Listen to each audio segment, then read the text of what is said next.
It's time to be woke. Take off your shades, it helps see through the smoke. Cause the wicked hide behind the cloak. And if you stay in the mist, you gon' be soaked. So listen up, cause this hair of the dog. What's real, what ain't? Is this the fog or smog? Cause there's a difference when you breathe it in. So don't let the corporate media take you for a spin. This that morning show, they put you in the know. So I hope that you ready, cause all we do is go, go, go. Yeah, come get your info, you gon' be like, whoa. Hair of the dog, we bout that, ayy. We in the zone, we out here, yeah. Speeding the Good morning, everyone. Welcome to Hair of the Dog. I'm Andy Kennedy. It is Friday, and I'm annoyed. Well, we'll talk about this in a little bit, but sorry for the late start this morning. Just a few technical glitches that we're trying to iron through as we, try to have a coherent stream for you here on Hair of the Dog, which is affiliated with the Fred Hampton Leftists. If you like what you're seeing, please click like and subscribe and get the notifications for Fred Hampton Leftists, a wonderful group of great energy activists that are telling the truth, and they're they're telling it the right way, in a way that's going to help people. Anyways, again, thank you for joining us.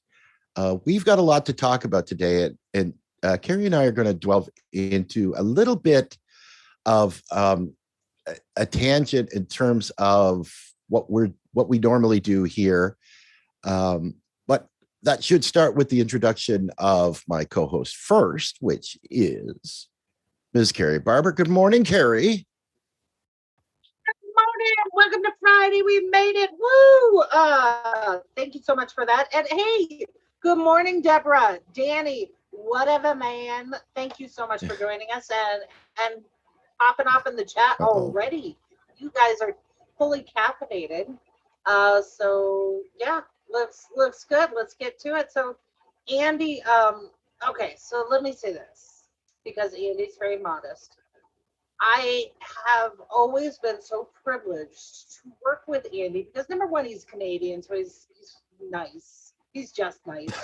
And Stop it. But here's what you here's what you don't know about Andy, and this is why I think this particular conversation with Andy is really a treat. So I'm excited for all of you to participate in this with Andy, because Andy, for those of you who don't know, is the executive producer of one of the biggest, most valuable podcasts on iTunes. It's called Macro and Cheese. So Andy knows all of the consummate global professionals in economics, and not the economics that they tell us, but the real truth. And he gets to sit in on all these conversations and talk to these people, like maybe you know Stephanie Kelton, all of these folks from a global economic perspective.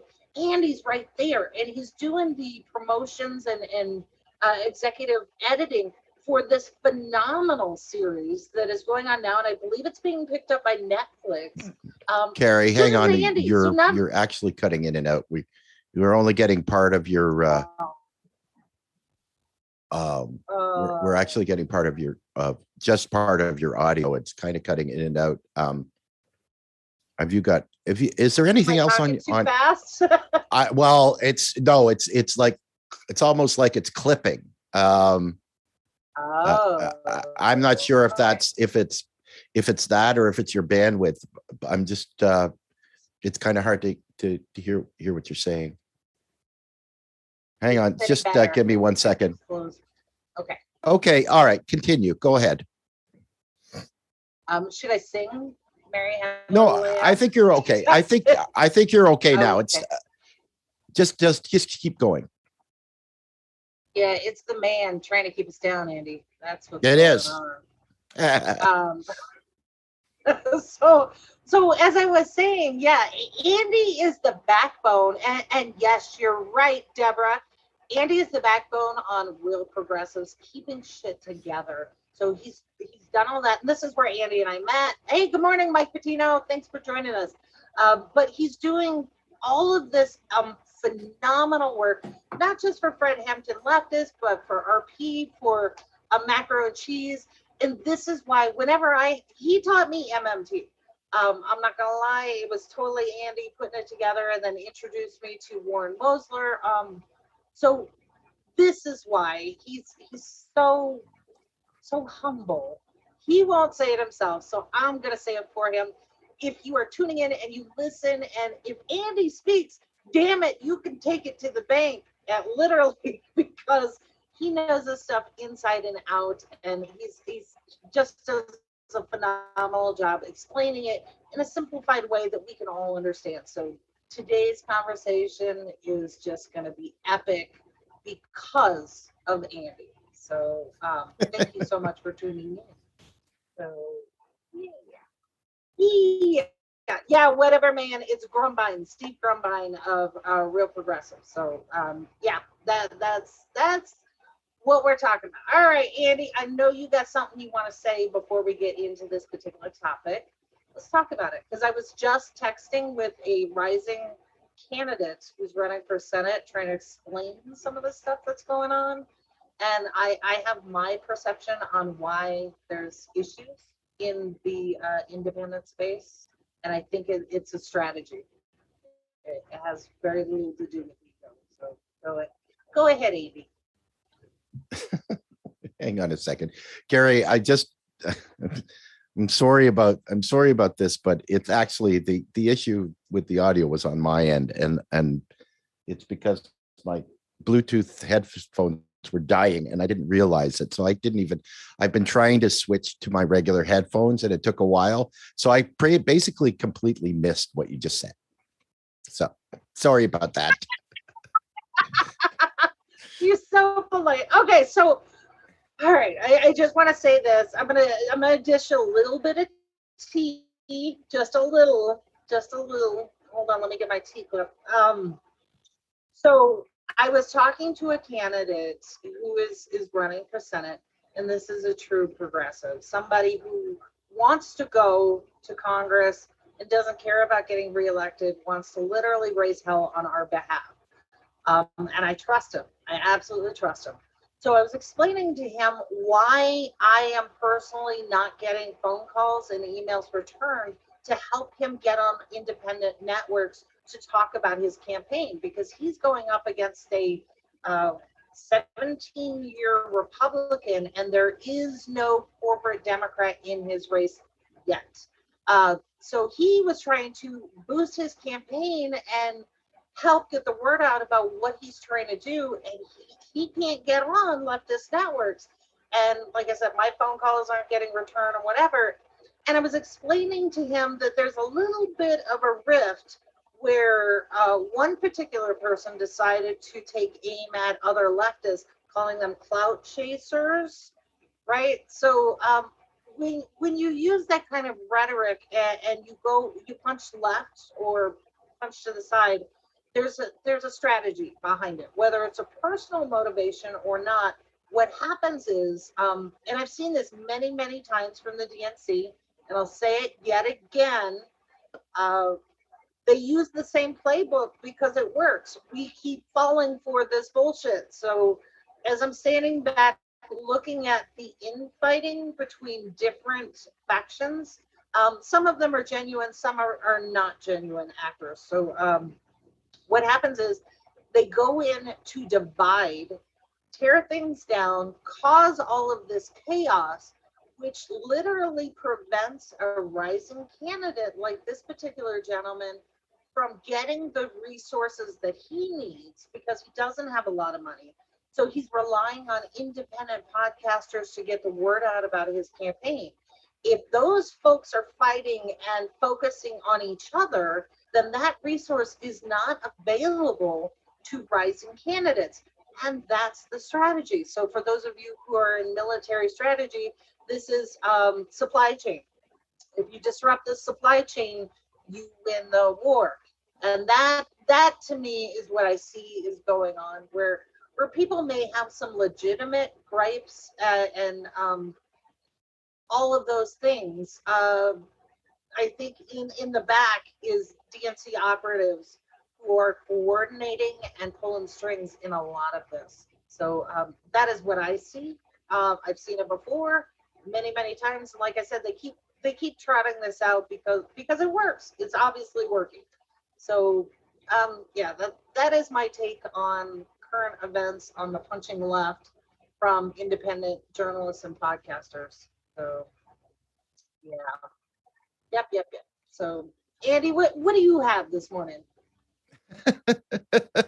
A headache.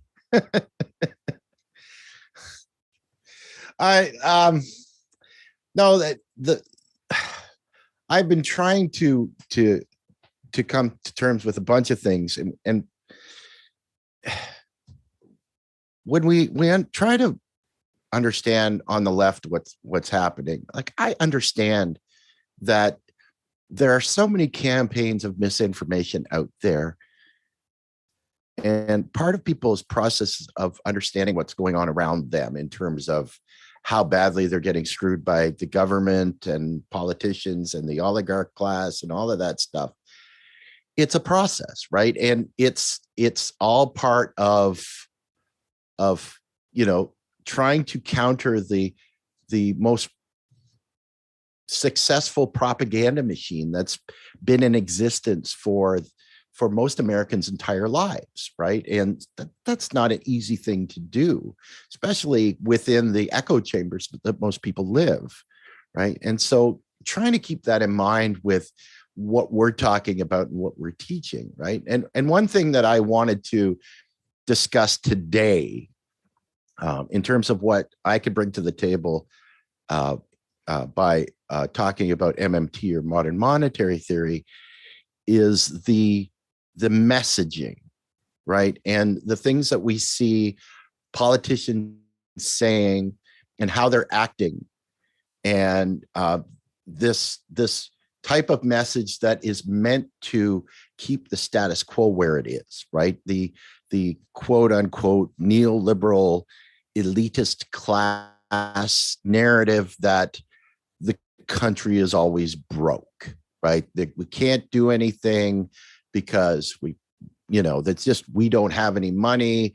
Americans won't accept any new taxes, therefore we can't pay for stuff, and all of these things. And so the pushback on in terms of the community that I belong to in the MT community is that narrative is completely wrong. And the reason it's in place and people believe it, first of all, economics is a very boring subject and kind of a hard thing to get your head around if you're not interested in learning about it, right? So in our community, in the MMT community, we're trying to tell people that what little knowledge you have of macroeconomics isn't correct, and this is why it isn't. And this is the real story, but we're trying to tell it to a bunch of people that never really even understood the original story to begin with, right? So that's why this is such a heavy lift. And so in terms of why this is important, okay, when the politicians and the oligarch class tell you that the country's broke and we can't afford healthcare and we can't afford this and we can't afford that, they're lying, because the United States is a sovereign nation that is the sole issuer of its own currency, right? The United States can pay for anything in its country that is for sale in US dollars because it is the issuer of US dollars. And it doesn't mean because it issues more of those US dollars that the currency is going to devalue, right? That was the old gold standard back a long time ago, right? So if we have come to an understanding that it's not the taxpayer that pays for things in the country, it's the government, solely the government, then we start to realize that when a politician says it's too expensive for Americans to have health care, we know that's not true, right? And all of the progressive policies that we see out there are all possible, right? You don't have to talk about the money thing because it's not an issue, right? All of these things are achievable in a society in the United States, And so once you learn that, then that can help to ignite your activism further, because when a elitist or centrist politician on either side of the aisle says, no, we can't afford that, then you can say bullshit, right? Yes, we can. If we can afford to backstop the banking industry in 2008 to the tune of $29 trillion to keep them whole, with all of the fraud and corruption that's baked into that system, then you can pay for healthcare and you can end student debt, right? And we can install a Green New Deal and all of those progressive policies, a job guarantee, every single one is possible. We just have to tell them that they need to do it. And we do that by uniting and demanding it of our government, which is how government works. That was a very long Preach rant. it, Andy. Preach it. No, I love it because you set it up. And you said something about you can call bullshit. And I can tell you, I actually did this. My congressman, who is in the, sixth congressional district, Sean Casten, that bastion of neoliberalism. I actually got to talk to him. We were at an event, Medicare for All, and he tried that. He tried it. How are we going to pay for it? And I was able to come back like this, politely, but I made him look like a complete and utter idiot. How are you sitting in Congress and you don't understand the federal appropriations process? And also next week, Andy, let's rehash our pay-go thing, because I want to call this out for Pelosi and the policy and explain to people how we could get Medicare for All today, without Congress having to vote on a damn thing. So we'll do pay-go next week, so that, because my goal is not just to convey this information to you, but you have a congressional office in your district right near your house. And when we're talking about whether you're Dem Enter or Dem Exit, if you're Dem Exit and Direct Action, this is for you, because you can go to your congressional representative's office, sit down with them, have a conversation, and call bullshit all day long and hold their feet to the fire, because that is your job. That is literally your job. That is your civic duty. So we're going to show you how to do that. But Andy, that was a beautiful rant that set up the conversation today, because we know that we have a housing crisis, housing insecurity. So it's not just homelessness, but people who are struggling to pay rents, to pay mortgages, losing their houses. And even during an eviction moratorium, you and I covered how many times the number of evictions that are still happening and how this is coming to be. So what we see happening now is a massive transfer of wealth. So if you grew up in this country and you were taught that you're supposed to buy the biggest house that you can afford, or your rent when you go for credit, all of your mortgage or rent payments should not exceed 60% of your income. But we've seen that has actually been happening. It's more and more and more because of property taxes and all of these other things that are happening. So what this actually is doing is a massive transfer of wealth up. So I want to start with, and I posted this link earlier, about an article from Newsweek. So first, kudos to Newsweek for actually getting back to some semblance of journalism. I was happy to see it. But they missed a lot in this article. So this article, I think, is both a positive and a negative example of journalism. So yay, they got to a topic that we actually want to hear about. And the title of this particular article from Mary Ellen Cagnasola, published on 8/19/21, is "Landlords Frustrated with Eviction Moratorium Sell to Wealthy Investors to Stem Losses." And she writes about from the perspective of the landlords. And these are smaller landlords and some with, apartment buildings, big buildings. But these are also people who have rented out the house that they lived in when they retired, or somebody who's got a small apartment with like 4 units in it. A lot of us have those kind of apartments in our cities where we live. So she's writing this article from this particular perspective of the landlords. And it started out really great. And then they went to the die-hard trope of the welfare queen kind of thing. She never Oh, really calls out the welfare queen, but they go on and on about the poor landlords. And I don't want to denigrate the landlords, but she says the poor landlords who aren't getting their rents paid, and these renters are going on vacation and they're still getting paid, and they're driving luxury vehicles, and oh, by the way, they have air conditioning. I mean, just all of this stuff, they fall back on the narrative where you are failing your duty. You are just out there being a welfare queen, having a great time not paying your rent, and the poor landlords are suffering. Okay, she must so have read. She must here's have the read the reality. Reagan memoirs before writing that article. That article. Right, exactly. So there are three groups here, three groups besides the Fed at the top, and Andy will totally take us through the Fed. But there are three groups. You have the banks. These are the mortgage writers. They hold the mortgage. So that's Chase, Wells Fargo, Bank of America, all of them. They hold the mortgage on both the homes and the apartments or condos, right? So that's that group. And then in the middle, you have the landlords, people who own the building but are paying on that mortgage. They're paying property taxes, mortgage, whatever. And then in the other camp, you have homeowners and renters, right? So if what we're doing is we're taking these three groups, we heavily funded the banks, and we'll take you through when that happened, because Andy and I think we did 2 or 3 shows on that. The banks already got their money. The landlords, they're struggling, but they still got to pay for the banks that are double dipping now.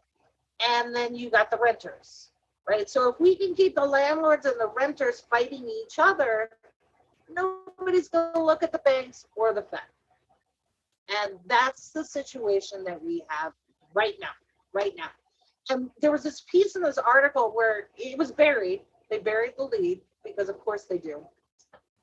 Where here's the real story. If you go all the way down this Newsweek article, here's what happened. It starts out, landlords big and small are most angry about the eviction moratoriums, which they consider illegal. They're not. Many believe some tenants could have paid rent if not for the moratorium. Okay, so there's the fighting, the infighting. We got to have that. But here's where it fails. There was 47 billion with a B, 47 billion in federal rental assistance for the landlords to help them through this moratorium so that they could make their payments. But as of July, only 3 billion has been distributed. I want to make sure you understand that. So the big banks got paid. They got their bailout. There's a program for the landlords in the middle that nobody's talking about that had an allocation of federal funds of 47 billion. But through all of last year and part of this year, only 3 billion has actually been delivered. The rest is just sitting there while these two groups are fighting. So everybody got that? That's a big deal. Because what is happening now? These small landlords are selling, and they're selling to big investors who have all of this money to weather this storm. They've got the financing, and they're raising rents or turning these properties into luxury condos. So this last group, the homeowners and the renters, you're getting screwed. 6 ways to Sunday. Absolutely. Because if you couldn't make your rent now and it doubles and triples, you're out on the street. So all of these assets, these wealth assets that rise and fall with the economy, the house, the whatever, that's all being transferred up to these big investors. And that is the story that Newsweek buried. So, Andy, what are your initial thoughts on this? Well, let's also make sure that we understand that when they talk about a mortgage or rental moratorium, that the only thing that would really help people is if they just canceled it and paid for it. Like if the federal government had stepped in and said, we're going to pay your mortgage payments or your rental payments for you, right? Kicking the can down the curb for months and months and months doesn't help anybody, because all that money still is owed, right? Like the going on however many 2 years of payments is all going to come due once the moratorium ends, right? That doesn't help anybody. That doesn't help renters. It doesn't help mortgage payers. It doesn't help landlords, right? Because they all have to make payments on their properties, right? So knowing that, all of this is just pushing the problem farther down, that is only gaining momentum because the payments amounts that are in this moratorium are growing, right, as it goes forward. And I think that most people understand that Americans, the majority of Americans can't afford a $400 emergency in their households, let alone having to come up with thousands and thousands of dollars to pay off all of the rent that comes due when this ends, right? So this is still a problem. That none of this is really going to help. It's like pushing someone off the sixth floor of a building, right? Eventually you're going to hit the ground. Well, instead of that, we're going to make the trip longer. So we're going to put you on the 20th floor and push you off there. So you're going to have longer in the air, but eventually you're going to meet the same end.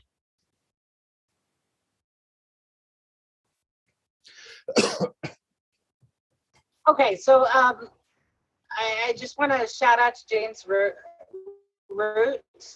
James, I need you to send your address to hairofthedogshow@gmail.com. I'm going to send you a t-shirt. You just, okay, so his comment was, the banks and the BlackRocks are the ones who are making out like bandits. Keyword BlackRocks. Andy, you and I were just talking about that before we went on air. So James, please send me your address to hairofthedogshow@gmail.com. I'm going to send you a t-shirt. I love it. Go ahead. Oh, I'm just going to introduce one thing that I want people to understand. And this is, and Carrie and I've sent you the links, and Carrie's going to post the links in it. But the other project I'm currently involved over at Real Progressives is a podcast and video series called The New Untouchables. And it is hosted by Steve Grumbine and Patrick Lavelle and Eric Vaughn. And Patrick and Eric are the writers and producers of the docuseries The Con. And both of these shows basically go back to 2008 with the great financial crisis, and have done a huge deep dive into why these problems have all occurred and the offshoot of all of these issues. And they did 10 years of research into this issue. It personally affected Patrick, and so it fueled his need to investigate this. And it took them across the country 30 times, interviewing all kinds of different people. So if you haven't seen the New Untouchables pod video or the docuseries The Con, I suggest that you do see that, because all of the things that they're talking about in 2008, with all the corruption and fraud that's baked into the banking industry and the mortgage industry, is still in play. All of those people that were foreclosed on illegally since 2008 all of those issues are still there. And there are still people that are fighting for their homes. And it's a very deep dive as to what all of this fraud and corruption is and how it all plays out. And we certainly don't have enough time to talk about all of it here, but it is still happening. And between 2008 and 2012, there were 16 million foreclosures in the United States, right? Illegal foreclosures in the United States, affecting 50 million Americans. And it's still happening, right? We are interviewing on those systems all kinds of people that are trying to fight the system, that are trying to discover what happened, that are trying to figure out how the banks, mortgage companies, and the shadow banks have basically cheated them out of their homes. And the things that they're finding are just unbelievable. And it is a top to bottom, completely rigged system of fraud and corruption.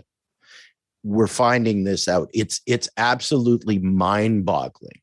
All of the things that have happened through all of the big players, to the small mortgage companies, to the underwriters, that it's complete fraud and corruption. The biggest lie told by Barack Obama was that what the banks did might have been unethical, but it wasn't illegal, was the biggest lie he's ever told. It was completely illegal, but the courts have turned their backs because the banks have threatened to cut off their money supply on the state and county level if they stop this fraud and predation from happening. That's how bad things are. And it's only going to get worse because of the moratorium on renters and mortgage payers. And this is all going to come to a head where half the population is going to be living on the sidewalk. Oh, absolutely. So, yeah, so I posted those links for you, Andy, and I really, really encourage everyone to go watch them. They're in depth. It's horrific. So let's switch a little bit now. So how do we take the principles of MMT and civic discourse and actually work it for the people? So one of the ways, I am so privileged to live in a state that has not only state banks, but county banks and credit unions. We just got Chase Bank open a branch here, and they're wildly unpopular because there are so many state and local banks. Like I have a credit union here that is just for Albuquerque. It's amazing. So that's the first thing. If you have a state representative and you just do a quick search for your state name, state representative, state bank.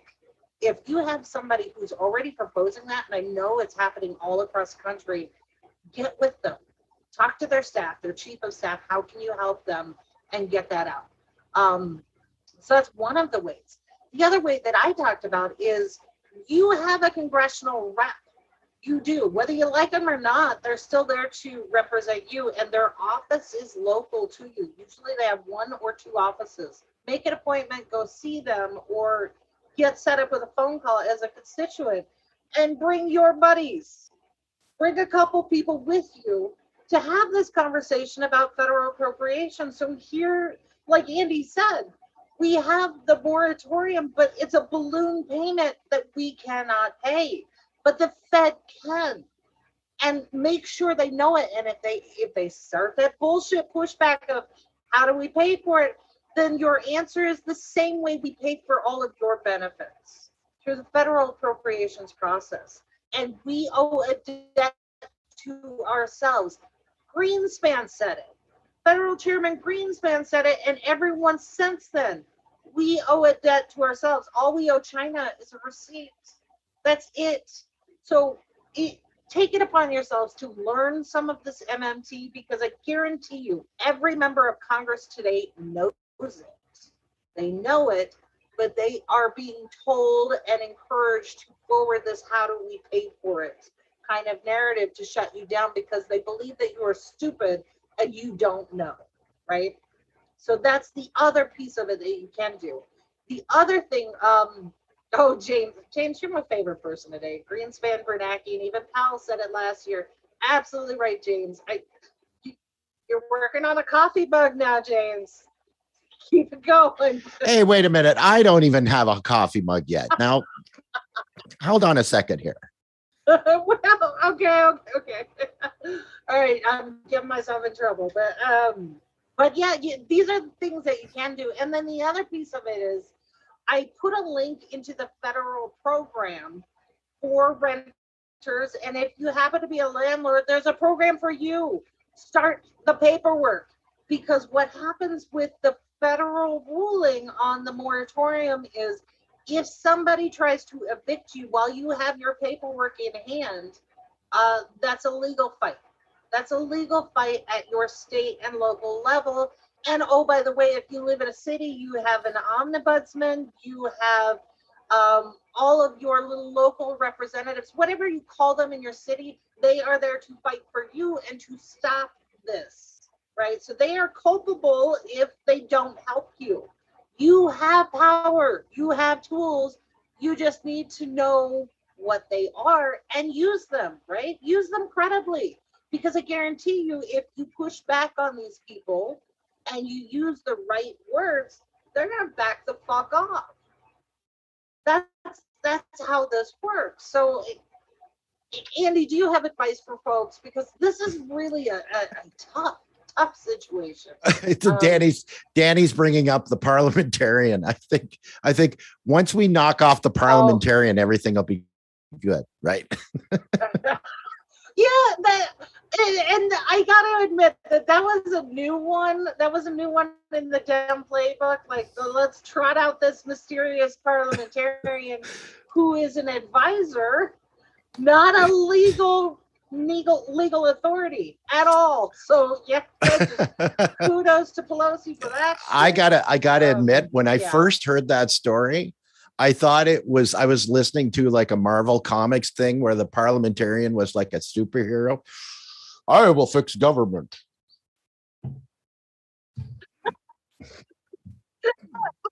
I'm like, what? And then now we have to create policy, but we first got to consult with the parliamentarian. No, and this is why, Andy, like, I know this is a rehash for you and I on PAYGO, but I think it's so necessary, because first we're going to show you how to find the PAYGO policy in federal statute, what it actually covers, which is not a lot, and how we get around it legally through the federal process. And maybe you could share this with your member of Congress, because they act like they don't know that either. So sure. Yeah, and I think that what's lost in translation in all of this, and I think that people have to come to an understanding that, people think that government is broken, right? And the greatest lie that the oligarch or the elitist class has sold the American people is that it's all government's fault, right? That big government is the problem. We need small government. We need like a libertarian style government where hands off, and that basically fixes everything, and cryptocurrency for some reason. But anyways, regardless of that, right? It's not the government. The government is actually working the way it's supposed to, right? The government is there doing the bidding of the people that put them in power. The problem in America and a lot of other countries in the world, it's not the people, it's the corporations and the oligarchs that put them there. So the government is acting on their behalf. It's doing what it's supposed to do. The problem isn't working for the people, because the people aren't responsible for putting them there. It's the oligarchs class that have put them in power. And that's why they're getting everything they want, right? Oh, absolutely agreed. And I just love the conversation going on in the chat. And yeah, optimism. We're not stupid. We just don't know, which is exactly why Andy and I do this, right? So not just Andy and I, but everybody on this network, and independent journalism, which, going back to the opening of the show, is why they're trying to divide and squash all of us, because we're trying to get the truth out. We're trying to educate people. So we so appreciate you guys joining the conversation, sharing your wisdom. and sharing this with people you know, because this is how we counter it, right? And I know that Pelosi and McConnell, all these folks are feeling that pressure because they've changed their tune on quite a number of different things. I know that they're a little bit intimidated and nervous. The more we understand how money actually works at the federal level and why our states, the states aren't being funded appropriately, they're getting nervous, and they're doing things like trying to make it illegal to protest. No, it's a constitutional right. So the more we recognize, learn, and embrace the power that we actually have, which is way more than a member of Congress, the more that we can actually push back and start to get things done. Because, oh, by the way, we have some major things going on, not just the evictions, but climate change and everything else.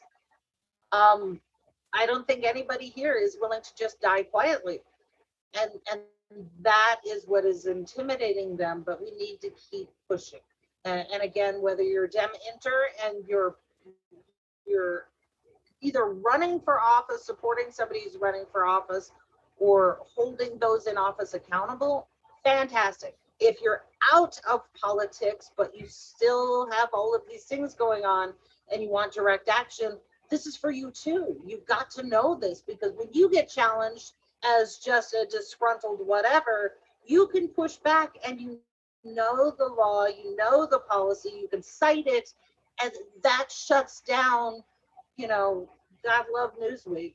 It shuts down a journalist who's trying to control the narrative and make you look like an idiot or just somebody who's trying to burn down a city. Because if you can cite these laws and your rights, that changes everything.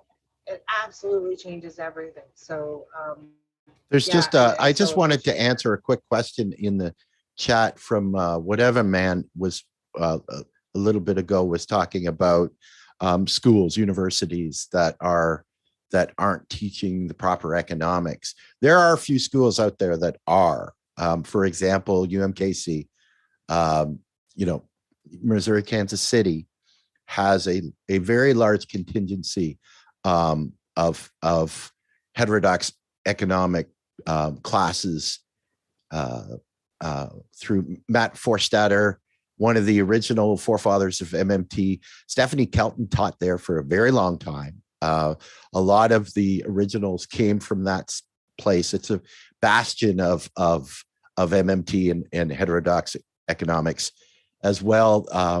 The New School and Stony Brook in New York, they're both very much into teaching about heterodox economics. And our friend of the show, Fadl Kaboub, who is the president of the Global Institute for Sustainable Prosperity and an associate professor at Denison University in Ohio. He is starting to teach courses now in heterodox economics as well. So there are some places that are starting to do that. The problem is most economists and those who go into academics and become professors, they're still teaching the neoclassical economics basically because they don't want to buck the system, right? They don't want to be chastised from the community of economists out there that have been preaching this exact same thing since Milton Friedman did it with the Chicago School and all of the horrible economic stuff that's come out of that bastion of austerity and neoliberalism. And so, but there are some places that are doing it. So just thought I'd interview. You got two questions that came in. Turkey Day, Bill Black. Yes. Michael Hutchinson. Bill Black is one of my favorites. I got to hear him speak at the MMT conference. Dude he's hilarious. He is hilarious and delightfully snarky, and just all of his students look up to him. It's just such admiration. So yeah, Bill Black is one of my personal favorites.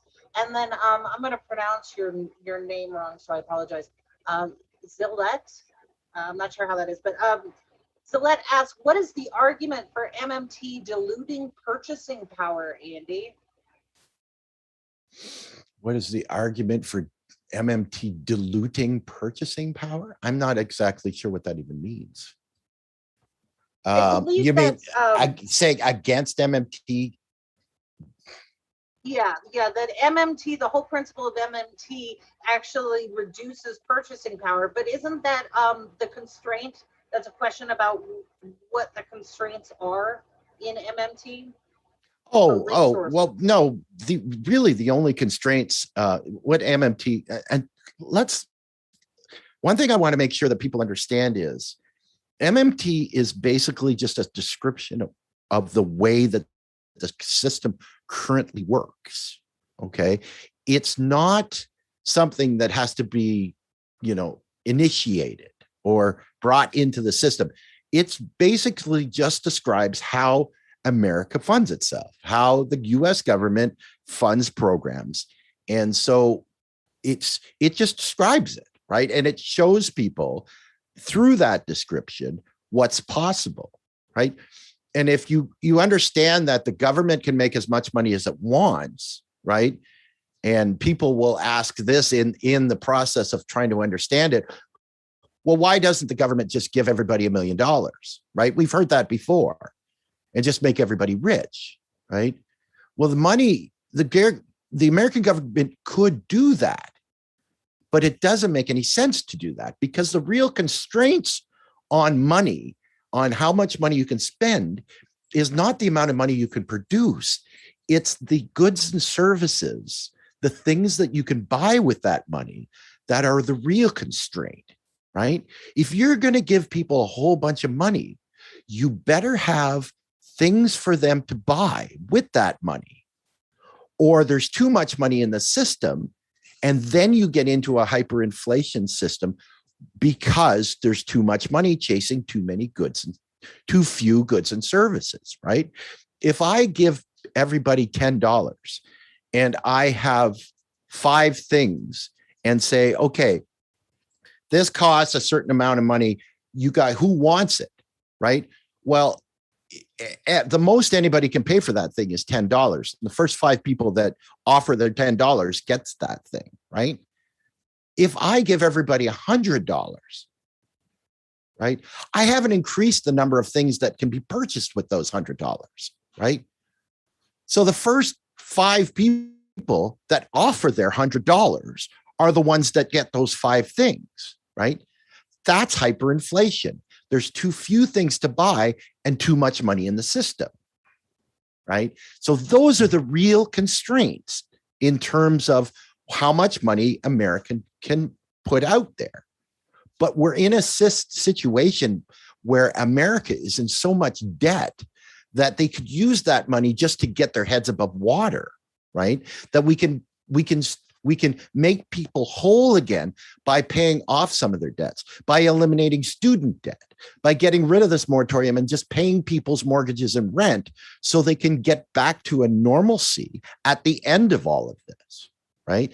That's the difference. And that's why this is such an important concept for people to understand, because once they do, they know what the government is what is possible in the government to pay for, and they can start demanding that of their politicians and saying, look, we're tired of the socialist view you give to the rich people and the rugged individualism that you give to us. It's time for you to start making regular people whole again and looking out for the people the way that you should, the way that used to happen. Well, that's exactly right. And Colette is now saying MMT is money printing and talking about consumerism and endless wars. So let's back up. There's a couple different things in that statement that are at odds. Absolutely. So when we talk about the military budget, and that goes to the PAYGO show that we're going to do, the military budget is the federal appropriations where you credit those accounts, and that goes into the MMT. That's how MMT actually works. But that's okay for the military spending, but you're talking about consumerism. We're not talking about consumerism. So if you haven't noticed, we have a global pandemic. We have 600,000 people who have died, who their families still have medical bills and now they have funeral expenses. We have 32 million people who recovered from COVID who still have medical bills. So maybe you've missed what's happened in the last year and a half. We're not talking about going out and buying diamonds. We're talking about food and paying rent and getting gas in a vehicle or transportation so that you can go to a job that now requires you to be at work instead of working from home. So these are the things we're talking about. You're talking about going out and buying a new fur coat and a diamond and all of that consumerism. No, Colette, we're talking about just trying to survive. So your argument might have been a valid critique 3 years ago. You need to catch up to where we are now. And I'm trying to be really nice when I say this, because the arguments that you're giving against helping regular people to get our economy back on track is clearly disingenuous. Clearly, considering exactly what we're going through.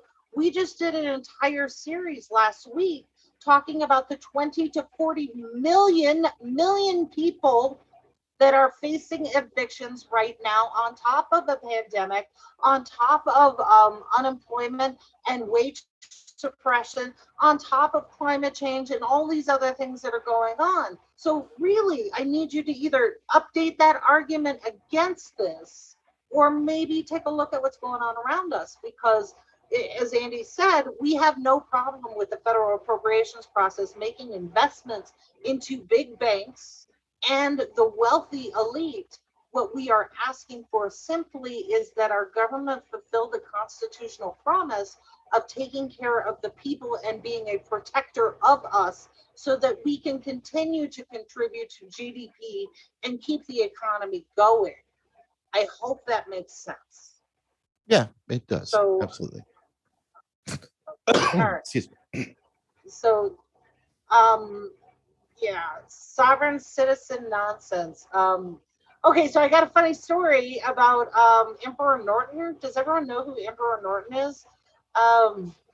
Emperor Norton, to me, is the most hilarious, true example of MMT at work.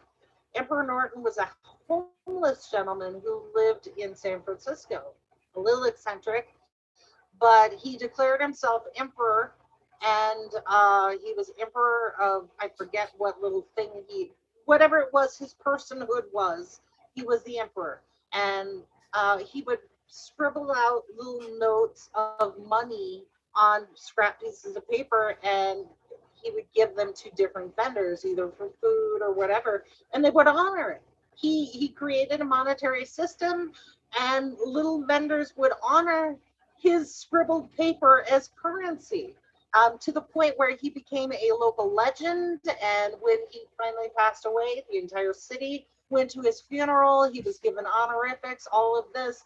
This cute little story about a homeless gentleman that had been adopted by his community is a perfect example of MMT at work. And all we're asking for is to use the power of the public purse, all of our collective efforts that went into creating the value of the dollar, to invest it back on us. And that's what the Great New Deal, federal jobs guarantee, Medicare for all of these things are already part and parcel to that.